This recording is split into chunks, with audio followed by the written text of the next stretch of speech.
आप सभी को राधे राधे, जय श्री श्याम। आप सबका स्वागत है कान्हा की दीवानी चैनल में। अब लड्डू गोपाल दूध पीने जा रहे हैं, फिर आगे बताएंगे यशोदा माँ कौन थी। चलिए पहले कान्हा जी को दूध पिलाते हैं। चलिए कान्हा जी दूध पीजिए।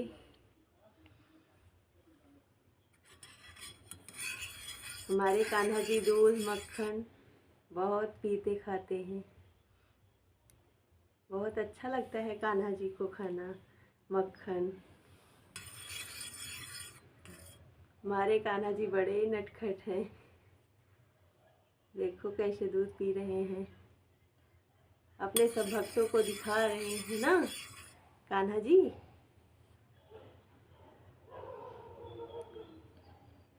देखो कैसे पी रहे हैं।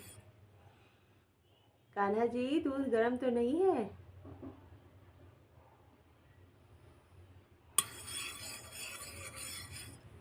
गर्म होगा तो बता देना, ठीक है। देखो कान्हा जी की स्माइल बता रही है कि दूध अच्छा लग रहा है, गर्म नहीं है ज़्यादा। हमारे कान्हा जी गुनगुना दूध पीते हैं।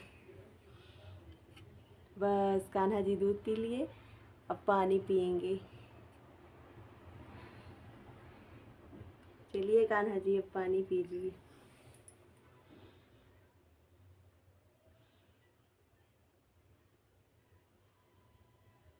ये देखो कान्हा जी पानी पी लिए। अब कान्हा जी अपना मुंह साफ करेंगे। ये देखो कान्हा जी का मुंह साफ हो गया। मैया ने आपका मुंह साफ कर दिया ना। अरे कान्हा जी क्यूट दिख रहे हैं। अब चलिए आगे बात करते हैं यशोदा माँ कौन थी। यशोदा वसुद्रोण की पत्नी धरा का अवतार थी। मथुरा के शासक कंस ने कृष्ण के जन्म लेते ही उन्हें मार डालने का निश्चय कर लिया था। कंस से कृष्ण की रक्षा करने के लिए कृष्ण और योग माया क्रमशः देवकी और यशोदा के गर्भ से एक ही समय में पैदा हुए और वसुदेव अनक दुंदुभि द्वारा उनका आदान प्रदान किया गया। कृष्ण बच गए और उनका पालन पोषण यशोदा के पालक पुत्र के रूप में हुआ। यशोदा के घर में पली बढ़ी बचपन की विभिन्न घटनाएं या लीलाएं हिंदू ग्रंथों में प्रचुर मात्रा में हैं।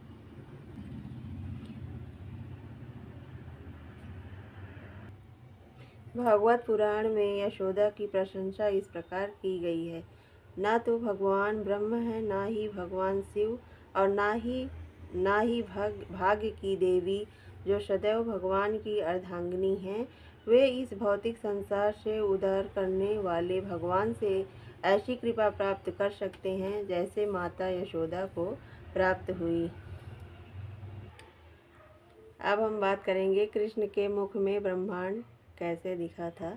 एक दिन श्री कृष्ण सुदामा, सुबल, बलराम और कुछ अन्य ग्वाल बालों के साथ ब्रह्मांड घाट खेल रहे थे। बालक कृष्ण ने चुपके से मिट्टी खा ली, लेकिन किसी तरह ग्वाल बालों ने उन्हें ऐसा करते देख लिया और माता यशोदा से शिकायत की।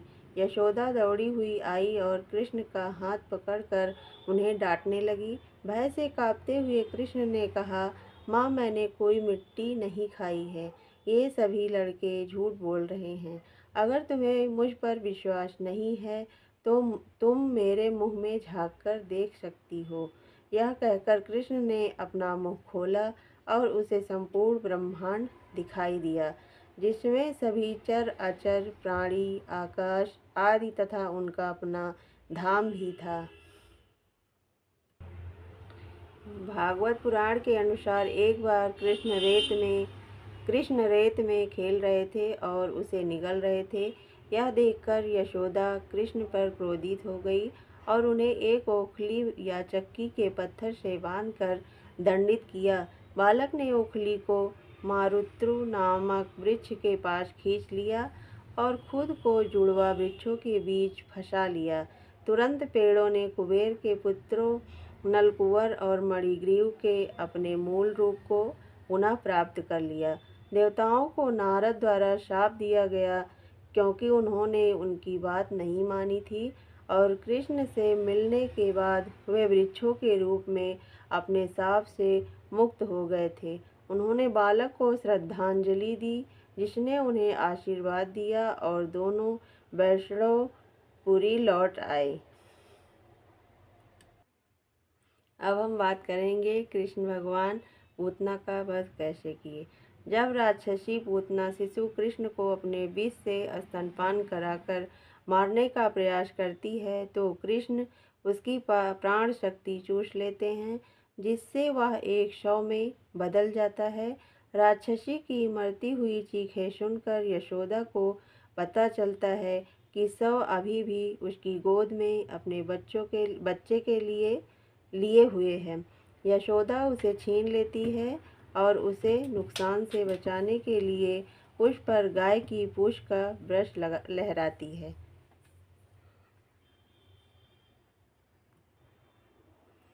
अब हम बात करेंगे यशोदा का पुनर्जन्म कैसे हुआ। क्षेत्रीय परंपरा के अनुसार द्वापर युग में यशोदा कृष्ण की शादी नहीं देख पाई थी।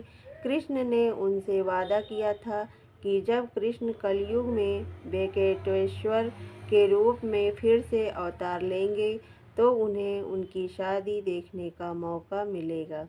कलयुग में यशोदा ने वेंकटेश्वर की माँ के रूप में वकुला देवी के रूप में जन्म लिया और वेंकटेश्वर और राजकुमारी पद्मावती के बीच विवाह की साक्षी बनी। भगवान श्री कृष्ण और यशोदा माँ के बारे में कुछ और बातें जान लेते हैं। जन्म देने वाली को जननी कह सकते हैं, लेकिन माँ का संबोधन उससे ही मिलता है जो बच्चे के प्रति अपने कर्तव्यों को पूरी तरह निभाती हैं, अपनी ममता उस पर उड़ेलती हैं, गलती करने पर उसे दंड देती हैं और बच्चे के विकास में पूरा योगदान करती हैं। यशोदा भले ही कृष्ण और बलराम की जननी नहीं थी, लेकिन उन्होंने स्वयं को माँ सिद्ध किया।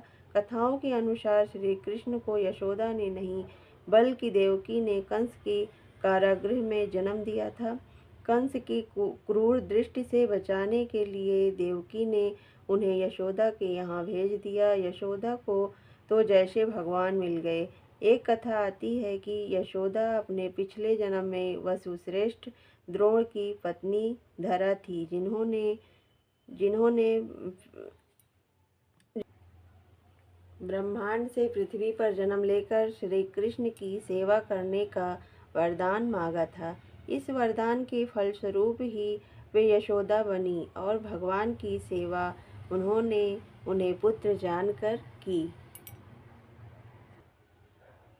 महत्वपूर्ण बात यह है कि यशोदा ने भगवान श्री कृष्ण को अपना पुत्र ही माना, भगवान नहीं।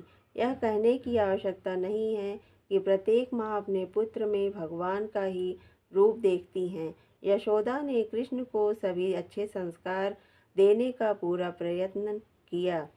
माँ से बढ़कर इस तरह उन्होंने अपने कर्तव्यों का पालन किया। उन्होंने सिद्ध कर दिया कि कोई स्त्री सिर्फ जन्म देकर ही माँ नहीं बन सकती, बल्कि उसे अच्छी शिक्षाओं और संस्कार के साथ पालन पोषण करने वाली स्त्री ही माँ कहलाने की हकदार है। जन्म देने वाली माँ जननी हो सकती हैं, लेकिन चुनौतियों से जूझने की शक्ति वही मातृशक्ति दे सकती हैं जो बच्चे में संस्कार भरे। कृष्ण के साथ वैसा ही व्यवहार किया जैसे एक ममतामयी माँ करती हैं। उन्हें प्यार से दुलारा, पालने में झुलाया, ठुमुक ठुमुक कर चलते हुए देखकर खुश हुई। इतना ही नहीं, उन्होंने उद्दंडना करने पर पुत्र से स्पष्टीकरण मांगा और दोषी मानकर उन्हें दंड भी दिया। यशोदा जी का महान चरित्र है। उन्होंने सिर्फ श्री कृष्ण का ही लालन पालन नहीं किया, बल्कि रोहिणी के पुत्र बलराम पर भी माँ की ममता उड़ेली और उनका भी पालन पोषण किया।